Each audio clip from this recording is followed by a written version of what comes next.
जय हिंद दोस्तों।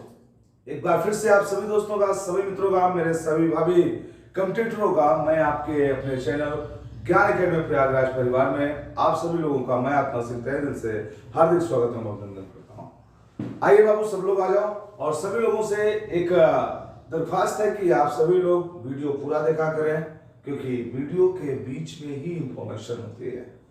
वीडियो के प्रारंभ में कुछ बेसिक क्वेश्चन होते हैं, उसके बाद जब वीडियो के मिड में पहुंचते हैं तो उसमें आपको इंपॉर्टेंट क्वेश्चंस मिलते हैं। जब वीडियो के लास्ट कंक्लूजन में पहुंचते हैं तो उसमें और थोड़ा सा गहराई में जाके क्वेश्चन मिलता है। आप क्या करते हैं?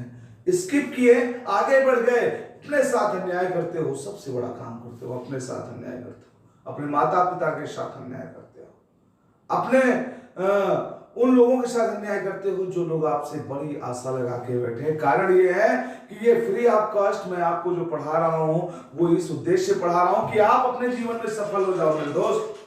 केवल आप अपने जीवन में सफल हो जाओ, इस उद्देश्य से आपको ये मैं पढ़ा रहा हूं। अदरवाइज इसी चीज को मैं पैसे से भी पढ़ा सकता था, लेकिन नहीं, मैंने सोचा बहुत सारे मेरे ऐसे एस्पिरेंट हैं, मेरे ऐसे बहुत सारे मित्र हैं जो कि पैसे देकर के नहीं सरवाइव कर सकते, नहीं पढ़ सकते, इस वजह से उनके सपनों पर हम ग्रहण नहीं लगा सकते ना। इसी उद्देश्य से मैंने आप सबके लिए फ्री एकदम लक्ष्य बैच स्टार्ट किया। इसी के पैरेलल में बहुत जल्द मैंने कहा था कि समीक्षा अधिकारी के लिए मैं आपके लिए सचिवालय बैच लेके आया हूं, लेकिन ये है कि थोड़ा सा अभी इश्यू है, इसी वजह से नहीं वो कर पा रहा हूं, है ना। सचिवालय बैच फ्री ऑफ कॉस्ट उसे भी पढ़ाऊंगा। यूपी ट्रिपल एससी का इसी के पैरेलल चल रहा है, प्रैक्टिस चलेगी, कुछ इसमें चल रहा है और कुछ स्पेशल उसके लिए चलाऊंगा मैं।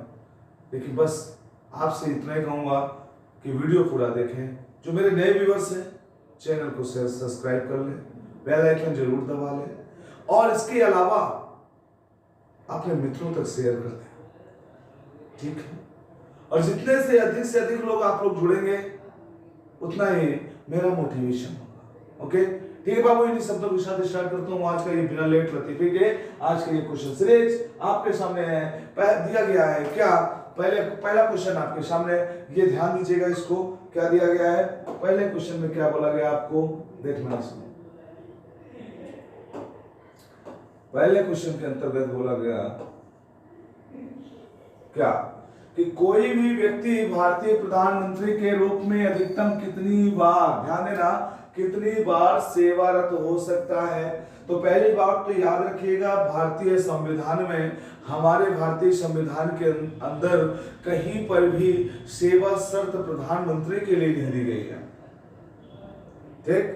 और ना तो राष्ट्रपति के लिए दी गई सेवा शर्त की कितनी बार हमारे देश का राष्ट्रपति कोई एक व्यक्ति बनेगा, कितनी बार प्रधानमंत्री बनेगा, कितनी बार राज्यपाल बनेगा, कितनी बार सांसद बनेगा, विधायक बनेगा, प्रधान बनेगा। मतलब हमारे भारतीय संविधान में इस बात के लिए गौड़ है, एकदम मौन है। कहीं पर ये बात नहीं कही गई कि कोई भी ये जो राजनेता है कितनी बार, या राष्ट्रपति जो संवैधानिक पद है, राज्यपाल, ये कितनी बार उसी पद पर आसीन हो सकता है। कोई इसका निश्चित, हाँ, न्यूनतम आयु जरूर निश्चित की गई है। जैसे प्रधानमंत्री बनने के लिए, राष्ट्रपति बनने के लिए 35 वर्ष, राष्ट्रपति बनने के लिए न्यूनतम 35 वर्ष, प्रधानमंत्री बनने के लिए न्यूनतम 25 वर्ष। तो न्यूनतम आयु तो जरूर निश्चित की गई है ना, प्रधानमंत्री बनने के लिए। और राष्ट्रपति या राज्यपाल बनने के लिए ये आयु है, राज्यपाल बनने के लिए ये आयु है। ओके, चल, बहुत बढ़िया। अब देखिएगा यहाँ पर 25 वर्ष न्यूनतम प्रधानमंत्री है या सांसद है, संसद सदस्य, या मुख्यमंत्री है, या विधानसभा सदस्य। एक चीज, लेकिन उसी के पहले अगर आप चले जाओ तो राज्यसभा है, विधान परिषदें हैं, इसमें जो सदस्य हैं मेरे दोस्त, इनमें न्यूनतम आयु 30 वर्ष किया गया है, लेकिन अधिकतम आयु पर कोई गणना नहीं है। ओके, तो इसका कोई क्या हो जाएगा, कोई सीमा नहीं है। इसका option number D is the right answer. इसको नोट डाउन कर लीजिएगा। ओके, चलो आगे क्वेश्चन नंबर नेक्स्ट। इसमें क्या कहा गया, ध्यान से देखिएगा। इसमें क्वेश्चन में क्या कहा गया,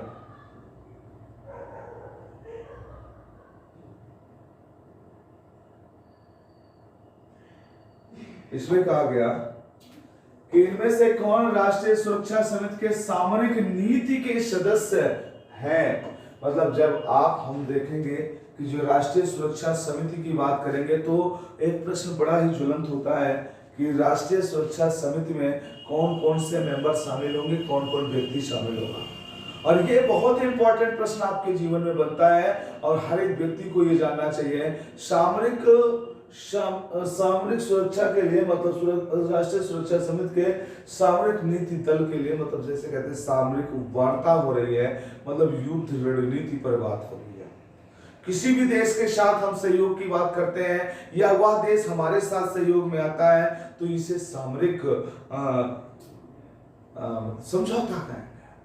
मतलब ऐसा मान लो, चाहे वो वायु के क्षेत्र में हो या स्थल के क्षेत्र में हो, अदरवाइज जल के क्षेत्र में हो, अगर हमारा किसी देश के साथ समझौता होता है सुरक्षा को लेकर के तो सामरिक समझौता कहलाता है। और इसमें कहा गया इस दल में शामिल कौन कौन होते हैं सामरिक राष्ट्रीय सुरक्षा समिति में। तो इसमें मेरे दोस्त याद रखिएगा शामिल होते हैं विदेश मंत्री भी, विदेश सचिव भी, गृह सचिव भी, केंद्रीय प्रत्यक्ष कर बोर्ड के अध्यक्ष भी। ये तीनों के तीनों जो पर्सन है ये इसमें शामिल हो जाते हैं।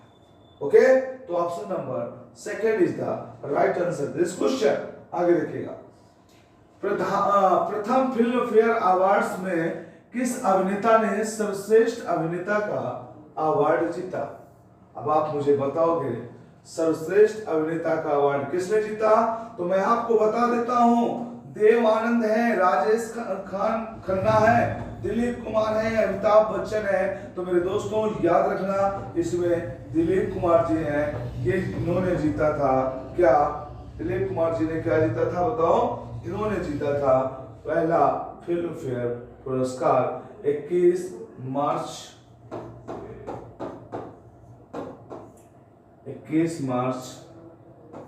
1954 को पहला फिल्म फेयर पुरस्कार। ओके, अब आप लोग कमेंट करके मुझे बताओगे किस फिल्म के लिए जीता था। ये आपके लिए प्रश्न है, किस फिल्म के लिए Dilip Kumar ji film fair award का सर्वश्रेष्ठ अभिनेता का खिताब जीता था। ओके, चलो आगे। शाहजहां ने ताजमहल का निर्माण किसकी याद में करवाया था, बताइएगा। शाहजहां ने ताजमहल का निर्माण किसकी याद में करवाया था। वैसे कहा तो जाता है कि लव पॉइंट है वो, या ये कह सकते हैं कि लव की निशानी है कि वो प्यार करता था इतना कि उसकी याद में उसने ताजमहल को बनवा दिया, है कि नहीं।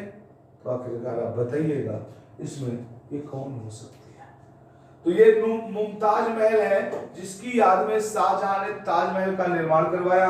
और आपको पता होगा कि आगरा में जो ताजमहल है, ताजमहल के जस्ट उस साइड पर आप देखेंगे शाहजहां का भी मकबरा है ना। उसका रीजन क्या हो सकता है कि शाहजहां उधर उस साइड से आराम से निहारता था ताजमहल को, इसीलिए वहां पर उसकी भी कब्र बना दी गई है। आगे ठीक है, तो उसका भी वहां पर मकबरा बना हुआ। रुकैया सुल्तान बेगम ये कौन थी, ये मुगलों की या मुगल सल्तनत में कह सकते हैं अकबर की प्रथम बीवी थी। अकबर की प्रथम बीवी थी रुकैया बेगम सुल्तान या रुकैया सुल्तान बेगम। और कह सकते हैं कि वो मुगल कुल से ही रिलेटेड थी। ओके, जोधाबाई भी अकबर की पत्नी थी। इसको आप अच्छे से ध्यान रखिएगा। आगे चलें। वर्ष 1828 में स्थापित ब्रह्म समाज के संस्थापक कौन थे। अब आपको बताना है ब्रह्म समाज की स्थापना किसने किया? तो मेरे दोस्त याद रखना, ब्रह्म समाज की स्थापना करने वाले महापुरुष वो हैं राजा राममोहन राय। राजा राममोहन राय जी को पुनर्जागरण का अग्रदूत कहा जाता है।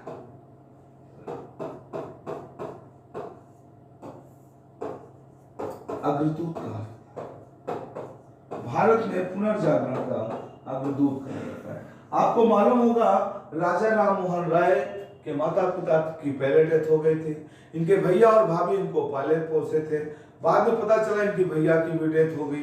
जब इनकी भैया की डेथ हो गई थी तभी इनकी जब भाभी को जबरदस्ती सती करवाया जा रहा था, तभी इनका हृदय बहुत द्रवित हो गया था और बोले कि एक मेरा सहारा था मेरी भाभी माँ, उसको भी ये समाज मुझसे छीन रहा है। मैं इस समाज से इस बुराई को नष्ट नाबूद कर दूंगा। और फिर इसके बाद इन्होंने क्या किया?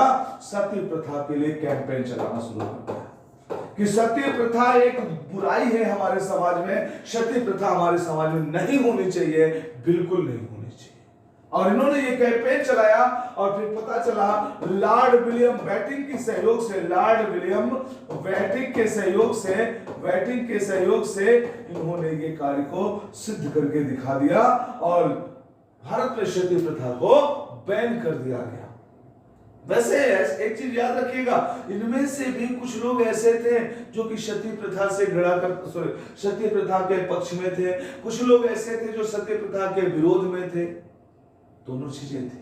तो कुछ राजा राममोहन राय के सहयोगी थे और कुछ जो रूढ़िवादी सोच के लोग थे, परंपरावादी तरह के लोगों की सोच थे, तो वो लोग तो सीधे से कहते थे कि राजा राममोहन राय जी ने हमारे समाज की परंपरा को तोड़ा है या हमारे समाज की परंपरा के खिलाफ जाकर के इन्हें पैरवी किया। लेकिन कुल मिला के इतना जानते हैं, सती प्रथा उन्मूलन में सबसे बड़ा योगदान राजा राममोहन राय जी का। देश की स्वतंत्रता की अगर बात करें तो देश की स्वतंत्रता में और देश के एकीकरण में, मेन बात ये मैं आपको बताऊं, देश के एकीकरण में जिस महान पुरुष का योगदान रहा उसका नाम है सरदार वल्लभ भाई पटेल। जानते हैं क्यों? क्योंकि एकीकरण में भारत का बिस्मार्क कहा जाता है। इनको क्या कहा जाता है? ये भारत के बिस्मार्क थे। क्या थे? ये भारत के बिस्मार्क थे।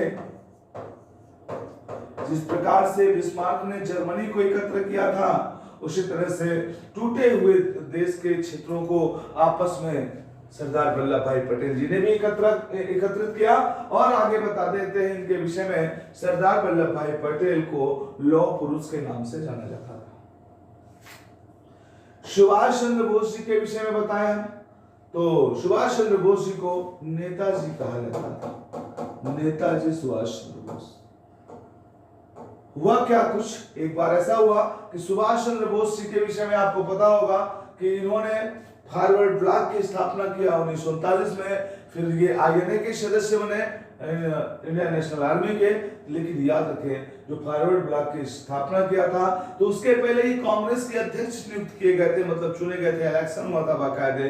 लेकिन महात्मा गांधी जी के नाखुश होने के कारण इन्होंने उससे इस्तीफा दे दिया और इस्तीफा देने के बाद इन्होंने एक नया संस्था खोला फॉरवर्ड ब्लॉक के नाम से। नेताजी सुभाष चंद्र बोस के विषय में कहा जाता है कि ये बहुत ही महान पुरुषों में से एक कहे जाते हैं, क्योंकि ये देश के लिए जीना, देश के लिए मरने वाले व्यक्तित्व में थे। रविंद्रनाथ टैगोर जी, जिनको हम गुरु जी कहते हैं, है ना, गुरु जी रविंद्रनाथ टैगोर। तो देखिए गुरुदेव जो है रविंद्रनाथ टैगोर, इनके विषय में अगर मैं थोड़ी सी बात करूं तो गुरुदेव रविंद्रनाथ टैगोर जी के विषय में कह सकते हैं हम सीधा से, इन्हें गीतांजलि के लिए, गीतांजलि याद रखना, गीतांजलि के लिए इन्हें 1913 में नोबेल प्राइज मिला और इनके द्वारा भारत का राष्ट्रीय गान लिखा गया, जन गण मन अधिनायक जय, भारत भाग्य विधाता। और ध्यान रखिए, पहली बार राष्ट्रीय गान जो गाया गया था 1911 में कलकत्ता अधिवेशन में गाया गया और इस अधिवेशन की अध्यक्षता कर रहे थे पंडित विशन नारायण जी। कौन कर रहे थे? पंडित विशन नारायण जी कर रहे थे। ओके, ये रहे रविंद्रनाथ टैगोर जी ने एक काम और बहुत अच्छा किया था। इन्होंने जलियांवाला बाग हत्याकांड के विरोध में अपनी नाइटहुड की उपाधि अंग्रेजों को लौटा दिया था। ओके, नाइटहुड की उपाधि अंग्रेजों के द्वारा भारतीयों के सम्मान में दी जाती थी और सबसे बड़ा अवार्ड होता था। आगे, इस ग्रह को एक बौना ग्रह कहकर संबोधित किया जाता है। अब आप देखिएगा मेरे दोस्त, प्लूटो है, बुध है, बृहस्पति है, शनि है, चारों ऑप्शन आपके सामने है। अब आप चारों में से देखेंगे कि देखिए जो IAA है, इंटरनेशनल एस्ट्रोनॉमिकल एसोसिएशन, इसके द्वारा सन 2006 में, कब, सन 2006 में जो आपका प्लूटो है, प्लूटो को ग्रहों की श्रेणी से बाहर कर दिया गया। उसके पीछे रीजन है कि जो ये प्लूटो है ये वरुण की सीमा रेखा का हनन करता था और ग्रह की परिभाषा होती है कि वो अपने एक्सेस पे रोटेट करेगा, अपने ऑर्बिट पे रोटेट करेगा, लेकिन ये अपने ऑर्बिट में ना रोटेट कर करके ये वरुण की ऑर्बिट में रोटेट किया करता था, उसका हनन करता था, उसको क्रॉस करके निकल जाता था। इसीलिए इस ग्रह को ग्रहों की श्रेणी से बाहर कर दिया गया। आंसर नंबर तो ये हो गया। इस टाइम वर्तमान में देखा जाए तो हमारे सौरमंडल में सबसे छोटा ग्रह बुध है। अब सबसे छोटा ग्रह होने के बाद ये 88 दिन में सूर्य का चक्कर पूरा कर लेता है। सूर्य से इसकी जो दूरी है, सूर्य से इसकी जो दूरी है ये कितना, 0.39 एस्ट्रोनॉमिकल यूनिट है, याद रखेंगे इस बात को, ठीक है। इसी तरह से बृहस्पति है, शनि है। बृहस्पति हमारे सौरमंडल का सबसे बड़ा ग्रह है और ये अपने एक्सेस पे सबसे जल्दी घूमने वाला ग्रह है। 10 घंटे में अपने एक्सेस पे रोटेट कर लेता है। अगले सेकेंड नंबर पे आता है second largest planet of solar system, तो सेकेंड प्लेनेट है ये पूरे, लेकिन सबसे हल्का कहा जाता है क्योंकि गैसों का बना है। किसका बना है?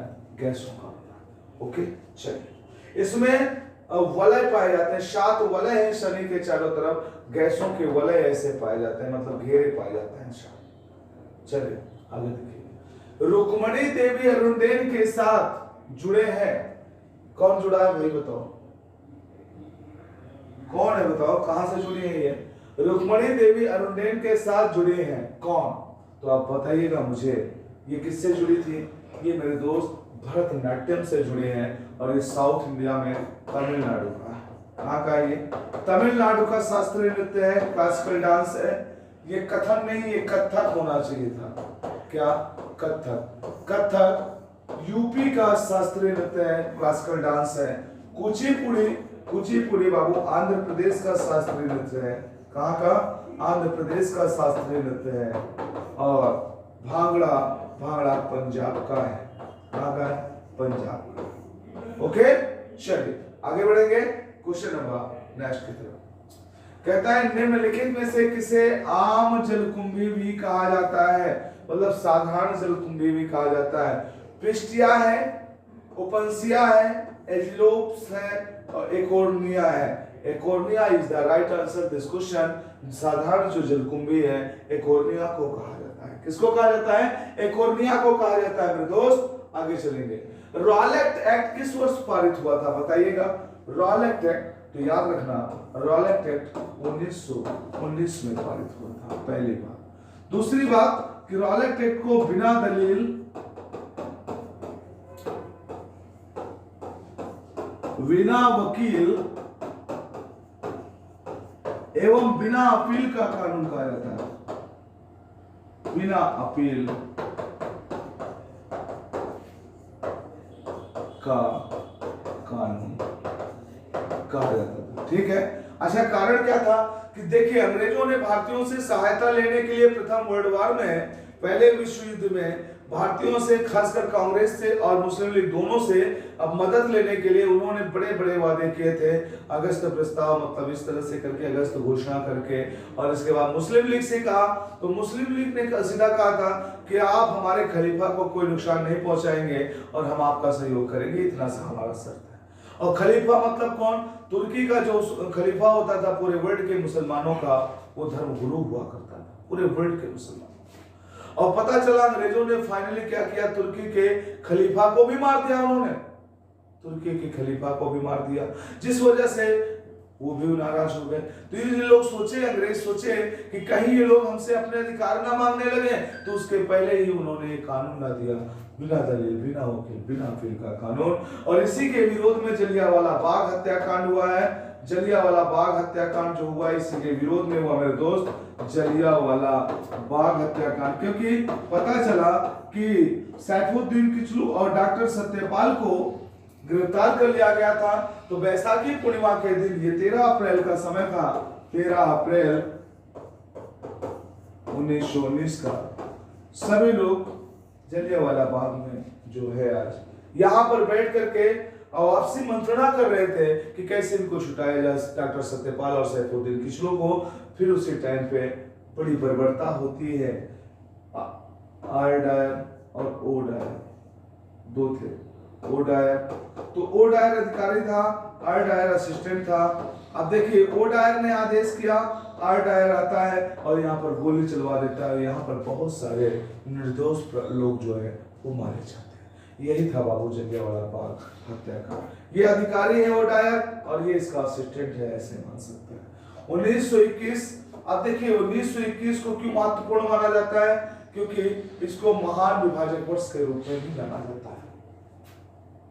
जनसंख्या के मामले, जनसंख्या वृद्धि में महान विभाजक वर्ष कहा जाता है। निगेटिव यहाँ पर हुआ था, निगेटिव ग्रोथ आई थी 1929 में। आप लोगों को ज्ञात होगा, यहाँ पर रावी नदी के तट पर, है ना, रावी नदी के तट पर पंडित जवाहरलाल नेहरू के द्वारा पूर्ण स्वराज की घोषणा की गई। आगे बात करेंगे 1916 में आप लोगों को पता होगा कि यहाँ पर होम रूल लीग की स्थापना की गई। होम रूल लीग की स्थापना की गई, लीग की स्थापना, जिसमें एक लीग का नाम था, एक लीग को स्थापित किया था तिलक जी ने और दूसरी लीग को स्थापित किया था एनी बेसेंट साहब। अब देखिएगा, तिलक जी के वो पुस्तकें, मतलब पत्रिकाएं पूछी जाती हैं, वो कौन कौन सी थी? मराठा थी और केसरी थी।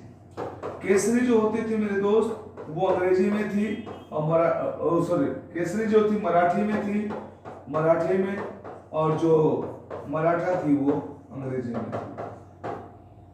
ठीक है। और यहीं पर आप देखेंगे यहीं पर आप देखेंगे जो एनी बेसेंट का होम रूल था, उसमें भी आपको बता दें, उसमें क्या क्या था? कॉमन बिल और न्यू इंडिया, ये दो पत्रिका ये भी निकाले थे। एक मिनट, कॉमन बिल,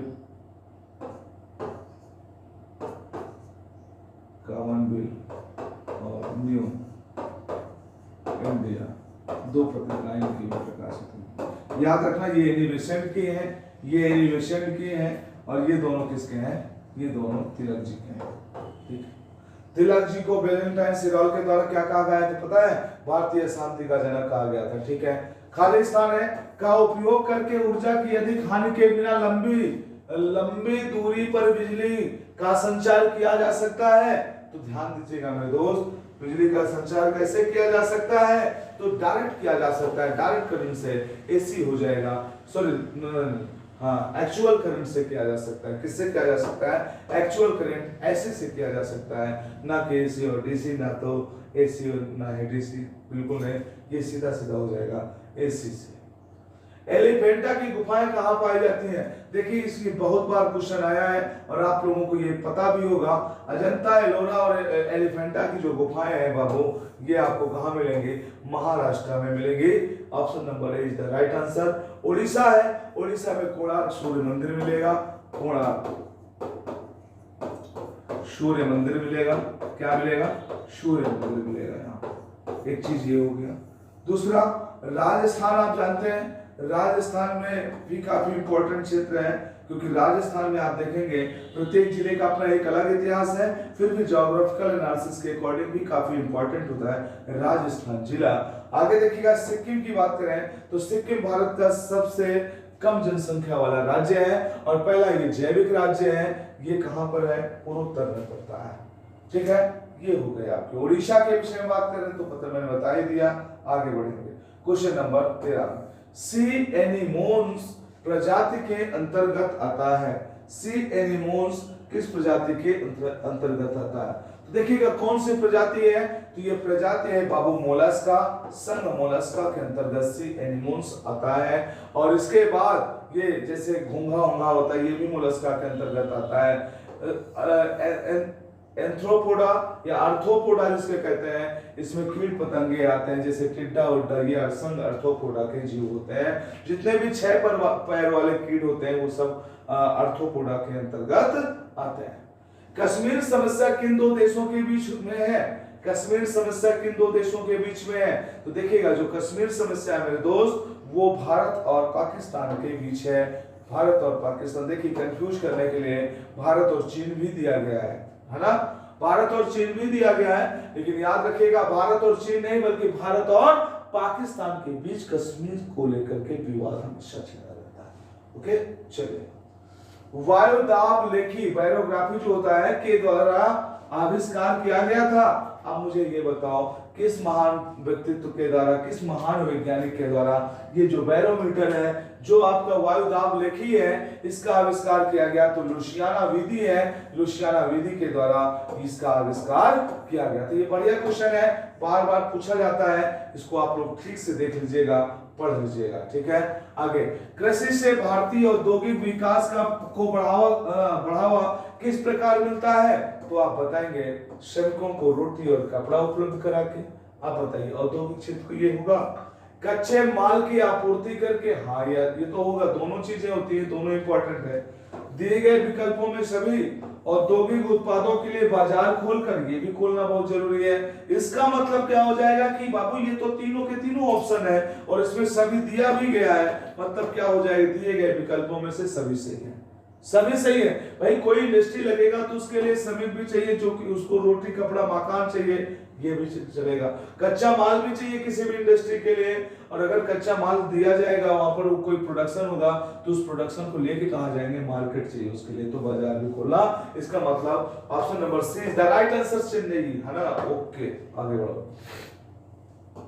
11 जनवरी 2019 को कैलिफोर्निया संयुक्त राज्य अमेरिका में वेडेनबर्ग वायुसेना स्टेशन से 10 आवाज और डेटा उपग्रहों से युक्त इरिडियम संचार उपग्रह लॉन्च हुए। रॉकेट का नाम क्या था? क्या पूछा है? रॉकेट का नाम पूछा, किसके द्वारा लॉन्च किया गया था, वह रॉकेट कौन सा था बताओ?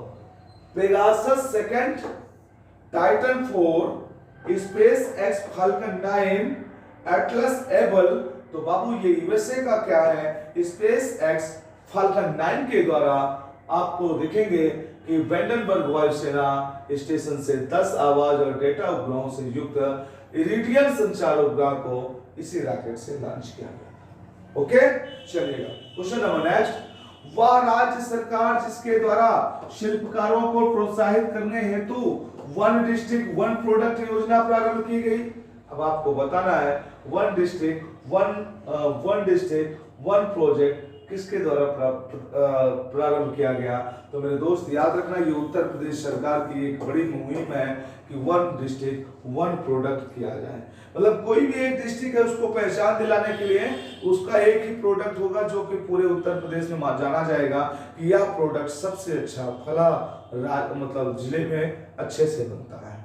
मतलब पूरे जिले जितने भी 75 जिले हैं सबसे बढ़िया प्रोडक्ट ये वाला वही मिलता है, मतलब उसको फेम देने के लिए इस डिस्ट्रिक्ट को। बढ़िया वैसे व्यवस्था है, बढ़िया है। और ये स्टार्ट कब हुआ था? ये 24 जनवरी 2018 को प्रारंभ किया गया था। 24 जनवरी 2018 को ये योजना प्रारंभ की गई थी। ओके, चलिएगा आगे चलता है। निम्नलिखित में से किस संविधान संशोधन अधिनियम को लघु संविधान कहते हैं, मिनी कॉन्स्टिट्यूशन कहते हैं? वो कौन सा संविधान संशोधन होगा बताओ? कौन सा संविधान संशोधन है जिसे मिनी कॉन्स्टिट्यूशन कहते हैं? तो याद रखिएगा मेरे दोस्त, 42वां संविधान संशोधन है जिसे मिनी कॉन्स्टिट्यूशन के नाम से जाना जाता है। ये हुआ था 1976 में और इसमें कई सारे प्रावधान हुए, जैसे प्रस्तावना में भी कई चेंजेस आए हैं। प्रस्तावना में आप देखेंगे जैसे उसमें समाजवादी, पंथनिरपेक्ष और अखंडता 3 शब्द जोड़े गए। कौन कौन से? समाजवादी, एक मिनट,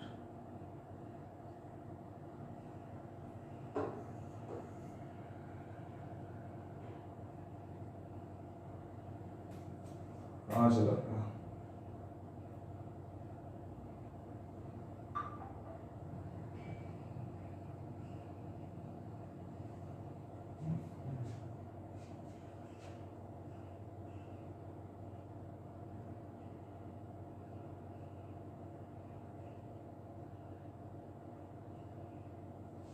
ये कहाँ स्किप हो गया? Question number 18।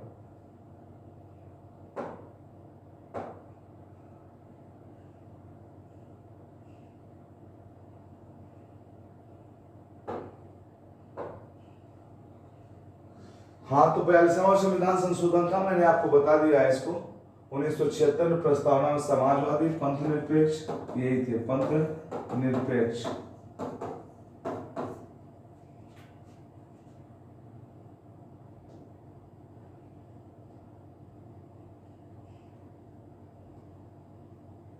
चलिए आगे देखिएगा। आगे क्वेश्चन नंबर नेक्स्ट। गुरु बिरजू महाराज निम्नलिखित में से किस शास्त्रीय नृत्य से के उस्ताद थे? अब देखिएगा, गुरु बिरजू महाराज किस शास्त्रीय नृत्य से जुड़े थे? तो याद रखना मेरे दोस्त, ये गुरु बिरजू महाराज जो है कथकली। गुरु बिरजू महाराज किससे जुड़े थे बताओ? सभी लोग कमेंट करके बताओ भाई। गुरु बिरजू महाराज किससे जुड़े थे?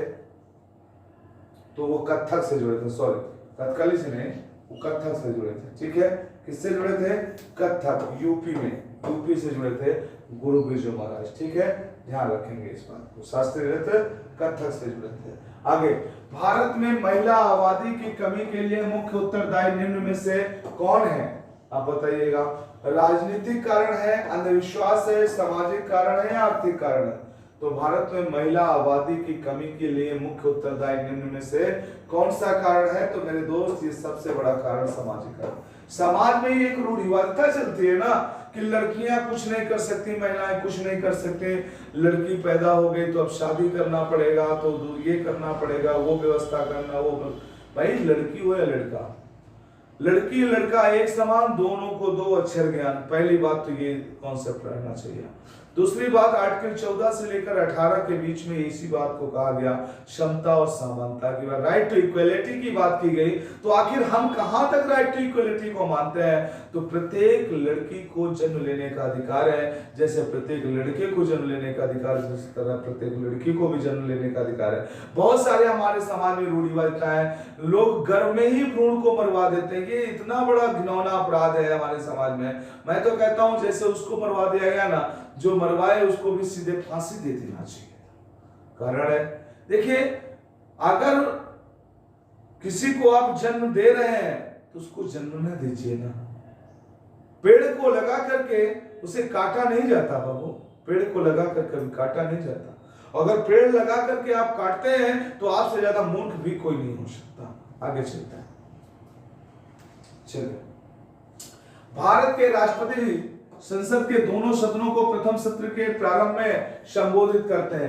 अब देखिए क्या प्रतिवर्ष करते हैं जी हाँ, जैसे सत्र स्टार्ट होता है प्रतिवर्ष, तब ये करते हैं उसको संबोधित। इन्हीं के संभाषण से स्टार्ट होता है संसद का सत्र। ठीक है, चलिए, जो पहला सत्र होता है जिसको आप कह सकते हैं मानसून सत्र कह सकते हैं, जो मानसून सत्र होता है वो स्टार्ट होता है ग्रीष्मकालीन सत्र, सॉरी, जिसको आप ग्रीष्मकालीन सत्र कहते हैं। क्या कहते हैं? ग्रीष्मकालीन सत्र जो कहते हैं। जब ये स्टार्ट होता है तो उसको राष्ट्रपति महोदय के संबोधन से स्टार्ट होता है। लोकसभा के लिए प्रत्येक आम चुनाव के बाद, जी हाँ, जैसे गठन होता है लोकसभा का, कोई भी आम चुनाव हुआ लोकसभा का, तो उसके बाद जब नई सरकार गठित होती है तो पहले जो सत्र का प्रारंभ होगा वो राष्ट्रपति के अभिभाषण से होगा। इसीलिए 1 और 2 दोनों राइट आंसर है। Option number c is the right answer. 1 और 2 दोनों सही हैं। ठीक है, आगे। 3 से 9 नवंबर 2018 तक आयोजित 11वीं एशियाई एयरगन चैंपियनशिप कहां हुई थी? तो आप क्या बताएंगे? मुंबई में हुआ, भारत, रियाद सऊदी अरब, सिंगापुर शहर सिंगापुर, कुवैत शहर कुवैत। तो मेरे दोस्त याद रखना, 3 से 9 नवंबर 2018 तक आयोजित 11वीं एशियाई एयर गन चैंपियनशिप हुआ था कुवैत शहर कुवैत में। ओके, चलिए। गीत सेठी किस खेल के साथ जुड़े हैं? अब बताइएगा, गीत सेठी में से किस खेल के साथ जुड़े हैं? तो आप बताइएगा, बिलियर्ड्स के साथ जुड़े हैं। किस खेल के साथ जुड़े हैं? बिलियर्ड्स के साथ जुड़े हैं गीत सेठी। ध्यान दीजिएगा। शतरंज के साथ आप देखते हैं विश्वनाथन आनंद जी जुड़े हैं, हॉकी क्रिकेट के साथ तो बहुत सारे लोग जुड़े हैं। ओके चलेगा। क्वेश्चन नंबर नेक्स्ट, राष्ट्रीय खेल दिवस किस तिथि को मनाया जाता है? तो बाबू याद रखिएगा, हॉकी के जादूगर, हॉकी के जादूगर कौन? ध्यानचंद जी। ठीक है, हॉकी के जादूगर ध्यानचंद जी की याद में उनके बर्थडे पर 29 अगस्त को राष्ट्रीय खेल दिवस घोषित किया गया और राष्ट्रीय खेल दिवस मनाया जाता है। 15 सितंबर को आपको पता है, 15 नहीं बल्कि 16 सितंबर को आपको क्या मनाया जाता है? ओजोन दिवस मनाया जाता है। क्या मनाया जाता है? ओजोन दिवस मनाया जाता है। ध्यान रखिएगा इसको। ठीक है, आगे देखिए 21 जून को योगा दिवस मनाया जाता है और 21 जून को ही कर्क रेखा में सूर्य चमकता है। ठीक है, चलिए आगे। कैडमियम नाइट्रेट का रासायनिक सूत्र क्या होता है? तो बाबू देखिएगा, कैडमियम नाइट्रेट का रासायनिक सूत्र क्या हो जाएगा? CD क्या हो जाएगा? CdNO3 का होल ट्वाइस, ये उसका हो जाता है। तो ये क्या हो जाएगा? CdNO3 का होल ट्वाइस, ये हो जाएगा कैडमियम नाइट्रेट। ओके चलिए। भारत शासन द्वारा राजकीय चिन्ह कब अंगीकृत किया गया? बहुत बढ़िया, बेहतरीन क्वेश्चन है भाई, जबरदस्त क्वेश्चन है। कब अंगीकृत किया गया बताइएगा, कमेंट करके जवाब दीजिए। सब लोग, सभी लोग जवाब देंगे कमेंट करके, बताइए कब अंगीकृत किया गया था? तो ये है 26 जनवरी 1950 को भारत सरकार द्वारा राजकीय चिन्ह को अंगीकृत किया गया था। ओके चलिए। क्वेश्चन नंबर 28, निम्नलिखित में से कौन सा कंप्यूटर सिस्टम के लिए एक सामान्य सुरक्षा उपाय नहीं है? निगेटिव में पूछा, ध्यान दीजिएगा। मुख्य मेमोरी का नियमित अपग्रेड करना। देखिए जो मेन मेमोरी होती है उसको आप अपग्रेड नहीं कर सकते नियमित, ठीक है, जिसको आप जिसे कहते हैं ना, रैम क्या है उसका, रोम क्या है, रीड ओनली मेमोरी कहा जाता है। ठीक है, तो देखिए अब इसी तरह से ये फुल फॉर्म भी आ जाता है। रैम क्या होता है? रीड एक्सेस मेमोरी हो जाता है ना, उसमें काम करना होता है। तो देखिएगा जो मुख्य मेमोरी होता है इसको रोज अपग्रेड नहीं किया जाता। हटाने योग्य जो स्टोरेज डिवाइस विशेष रूप से पेन ड्राइव का प्रतिबंधित उपयोग करना चाहिए। जी एंटीवायरस तो होता ही है, एंटीवायरस तो होगा ही। ठीक, ये कंप्यूटर को सुरक्षा देने के लिए होता है। भारत के किस राज्य में पहला एयर क्लिनिक खोला गया? आप बताइएगा, भारत के किस राज्य में एयर क्लिनिक खोला गया? बताइए मेरे दोस्त, भारत के किस राज्य में एयर क्लिनिक खुला है? तो याद रखना मणिपुर में। अब मणिपुर की राजधानी क्या है बताइएगा कमेंट करके। मणिपुर की राजधानी है इम्फाल। ठीक है, अरुणाचल प्रदेश की कहाँ है? ईटानगर है। सबसे कम जनसंख्या घनत्व तो यहीं पर देखने को मिलता है। कर्नाटक बेंगलोर हो गया, दिल्ली तो दिल्ली दिल वालों की है। ओके, इसको सिलिकॉन वैली के नाम से भी जाना जाता है। आगे देखेंगे, हैदराबाद में नेशनल पुलिस अकादमी का नाम के नाम पर किसके नाम पर रखा गया? पंडित जवाहरलाल नेहरू, इंदिरा गांधी, सरदार वल्लभ भाई पटेल, लाल बहादुर शास्त्री। बताइएगा, ये भी प्रधानमंत्री बहुत अच्छे थे, लाल बहादुर शास्त्री जी। तो देखिएगा सरदार पटेल के नाम पर वहां पर पुलिस अकादमी। जानते हैं क्यों? क्योंकि जो हैदराबाद है, हैदराबाद पहली बात तो याद रखना है किस नदी के तट पर है? मूसी नदी के तट पर है। किसके? मूसी नदी के तट पर है हैदराबाद। दूसरी बात क्या याद रखना है कि जब भारत का विभाजन हो गया तो भारत एकीकरण का जब कार्य चल रहा था तो यहाँ हैदराबाद के लिए सरदार वल्लभ भाई पटेल जी को वहां के निजाम को मिलाने के लिए पुलिस कार्रवाई किए जाने के लिए कदम उठाया गया था। इसलिए जो पुलिस अकादमी है इन्हीं की याद में वहीं पर स्थापित किया गया। पुलिस कार्रवाई किसके मामले में? हैदराबाद के मामले में किया जाना था। आजादी के बाद, एकीकरण के समय की बात बता रहा हूं, इसी वजह से हैदराबाद में पुलिस अकादमी खोला गया। ठीक है, चलिए क्वेश्चन नंबर बस इतने से क्वेश्चन रहे, 30 क्वेश्चन। आप लोगों को सेशन कैसा लगा मेरे दोस्तों, आप लोग एक बार कमेंट करके जरूर बताइएगा। और मैं आपके लिए हमेशा बेहतर से बेहतर करने का प्रयास करता रहूंगा। जितने भी मेरे एस्पिरेंट हैं, चाहे यूपी पुलिस के हों, चाहे UPSI, otherwise UP triple SC के हों, सभी के लिए बहुत ही वीडियो यूजफुल है। या कोई भी वनडे एग्जाम की तैयारी कर रहे हो तो मेरे दोस्त आप लोगों से निवेदन है, आप वीडियो को पूरा जरूर देखिएगा और फिर मुझे आप कमेंट करके बताइएगा कि वीडियो आपको कैसे लगे या कहां आपका सुझाव क्या है। उस सुझाव को भी आप जरूर लिखिएगा, उसको हम स्वीकार करेंगे। अगर स्वीकार करने लायक होगा तो जरूर स्वीकार करेंगे, कुछ संशोधन करने लायक हो तो आप जरूर बताइएगा। चलिए बाबू, आज के लिए इतना ही, फिर मिलते हैं नेक्स्ट क्लास में। तब तक के लिए आप लोग अच्छे से पढ़ाई लिखाई करते रहिएगा। ओके, जय हिंद, जय भारत, बाय बाय।